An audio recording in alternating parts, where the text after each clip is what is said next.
Friends, I have no words. This episode was some of the best Star Wars I have seen in a while, and we are going to break down this episode, diving into all the important details and little references and overall Star Wars goodness. To start, the title of episode 6, From the Desert Comes a Stranger, refers to someone we see appear at the end of this episode, but we'll get to that in a bit. Like its preceding episode, this one takes another detour from Boba Fett's story to expand on the plot of The Mandalorian and Grogu, and to be honest, I'm not mad about it. It has been a bit disjointed to have basically full-fledged Mandalorian episodes wedged into the Book of Boba Fett, but however it's happening, we are getting good Star Wars content, so I'm not complaining. The episode opens with moisture evaporators spinning over the sands of Tatooine on what looks like a good day for moisture farmers everywhere. We see members of the Pykes Syndicate loading a crate of spice and a Camtono full of credits. Now, if you're a Star Wars fan that's been around a while, you probably recognize these Camtonos, which was a prop originally made out of an ice cream maker, carried by the character Willrow Hood on Cloud City in Episode 5, The Empire Strikes Back. It's become a bit of a running Star Wars in-joke, making various cameos throughout the Star Wars series. The Pykes are confronted by Cobb Vanth in some nice Western imagery, hand hovering over his blaster. This is a character who was first introduced in Chuck Wendig's Aftermath trilogy as the person who acquired Boba Fett's armor from the Jawas after they had scooped it off of Boba following his escape from the Sarlacc pit. Cobb defeats the Pykes, leaving one alive as a messenger to return.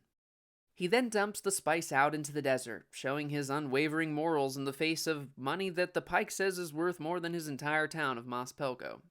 Cobb is a really cool character, and I'm glad that we're seeing more of him in Star Wars. Next, we see Mando flying his modified Nubian N-1 starfighter into an undisclosed planet to visit Grogu. Now, this planet could be Agen Kloss, the jungle moon where Luke trains Leia. It could be one of the forest moons of Endor, or it could be somewhere new to the Star Wars canon. R2-D2 is there to greet Mando when he arrives, and Mando surprisingly greets him as friend, even though we know his predisposition to droids.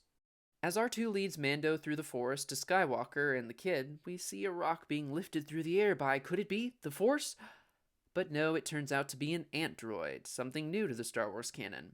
These droids are hard at work building Luke's new Jedi school, with Grogu being its first student. R2, funnily enough, powers down, which is something we never really see R2 do. The droid has been through a lot. This seems like a great place to retire and relax after his many years of service. The ant droids amusingly build Mando a bench to wait on, which seems very on par for someone to come to meet a Jedi. We now cut to some beautiful shots of nature that then reveal Luke meditating with Grogu. And I have to say, Luke is looking very good, even better than his debut in the Mandalorian season. Grogu, being the child that he is, gets distracted by a tasty-looking frog. Luke gently rebukes Grogu, then lifts all the frogs out of the water, perhaps trying to teach Grogu that if he truly mastered the Force, there is so much more he could accomplish. Luke lifting these frogs out was the first of many subtle, and not so subtle, callbacks to the original trilogy. I love how while Luke is walking through the forest telling Grogu about Master Yoda, he uses the Force to lift him along. Luke asks Grogu if he ever heard someone speaking like Yoda back home, if he remembers back home.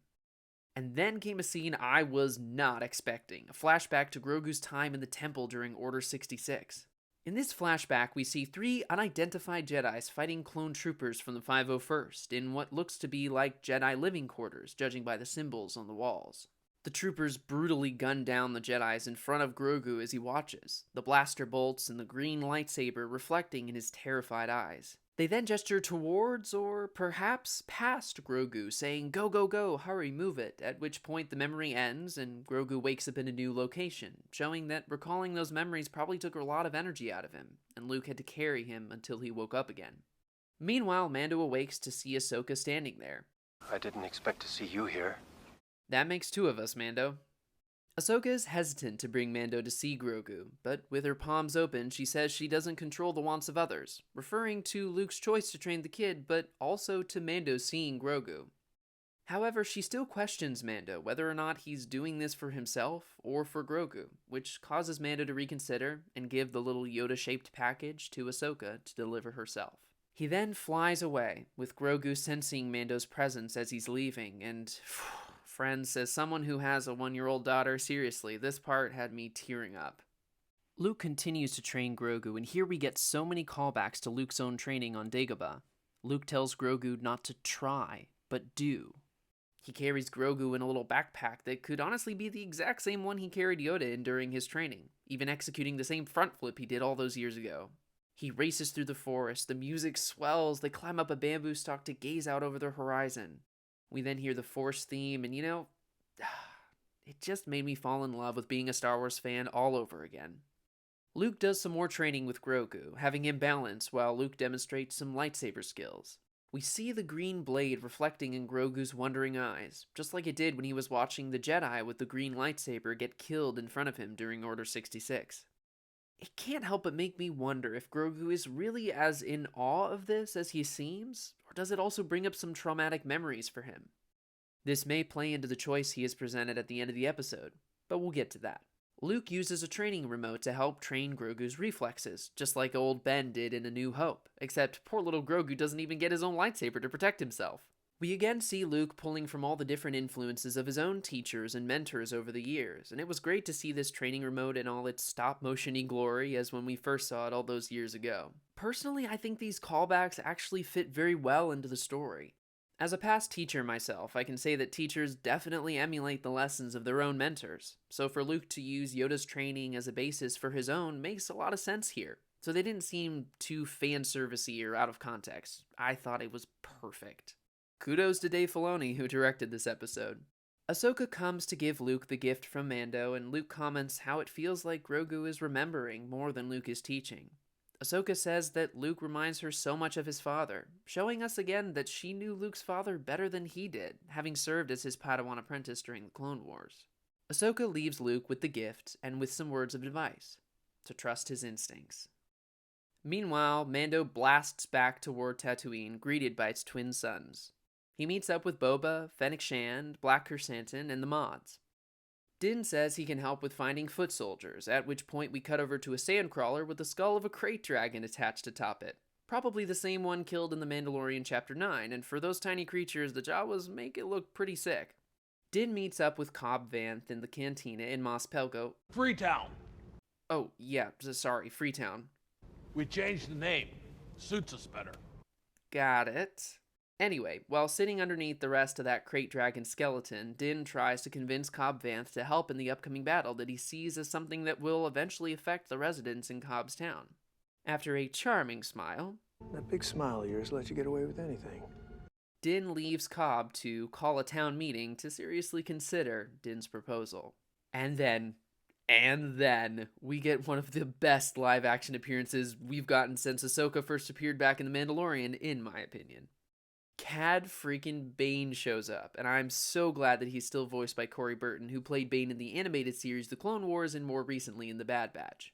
I would say more, but I'll need to stop myself there because I could go on, but suffice to say that Cad Bane is my absolute favorite bounty hunter, and I was over the moon that we finally got to see him in live action.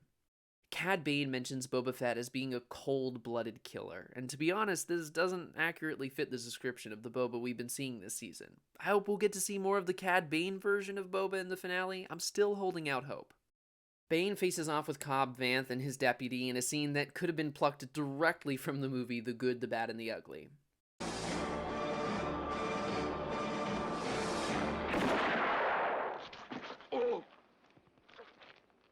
Bane ends up winning, killing the deputy and wounding Cobb Vanth, shooting him in the shoulder. Then he leaves, strolling toward the dusty horizon. Before we get to the final scene of this episode, we see two Pykes carrying a Camtono into Garsa Fwip's sanctuary in Mos Espa. They leave shortly after, blowing the cantina to pieces with no one appearing to survive. If not even the sanctuary is safe, and with Cad Bane's encounter with the deputy and marshal, it seems inevitable that Freetown now will join the fight in the finale to the series. Finally, we cut away to probably the most interesting part of an episode already chock full of amazing moments. Inside the now finished stone hut, Luke presents Grogu with the Beskar chainmail for Mando. But he also presents Grogu with Yoda's lightsaber, which he somehow has in his possession. He presents Grogu with a choice. Either take the chainmail and return to Din Djarin and become a Mandalorian foundling, or choose the lightsaber and become a Jedi, perhaps never seeing Mando again. In presenting this choice, Luke could be embracing the more dogmatic ways of the Jedi, perhaps giving us a glimpse into the weakness that caused him to try to kill Ben Solo later on. Or perhaps it's not that at all. Maybe he is truly letting Grogu choose his own destiny. Whatever Grogu chooses will be pivotal to his destiny, and I cannot wait to see what happens in the final episode. I have no doubt that the finale, it's gonna be next level, but for now, I am happy. Yeah, let's just leave it there. If you made it to the end, thanks so much for watching, and please like the video.